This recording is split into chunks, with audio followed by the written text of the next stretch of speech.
தமிழகத்தில் தனியாருக்கு கல்வி தாரை வார்க்கப்பட்டு விட்டதாக திரிபுரா முதலமைச்சர் மாணிக் சர்க்கார் தெரிவித்துள்ளார். நாகப்பட்டினத்தில் மக்கள் நல கூட்டணி வேட்பாளர்களை ஆதரித்து பேசிய திரிபுரா முதலமைச்சர் மாணிக் சர்க்கார், தமிழகத்தில் 50 ஆண்டுகளாக மாறி மாறி ஆட்சி அமைத்து வரும் அதிமுக, திமுக ஆகிய இரண்டு கட்சிகளும் தேர்தல் சமயத்தில் மட்டுமே மக்களை தேடி வருவதாக கூறினார்.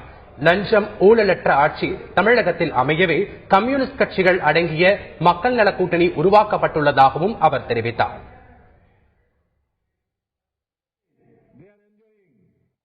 Six parties alliance has been formed because both DMK and IDMK,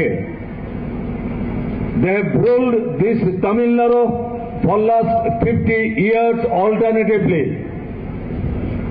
Only during election they shed their tears for the poor people of Tamil Nadu.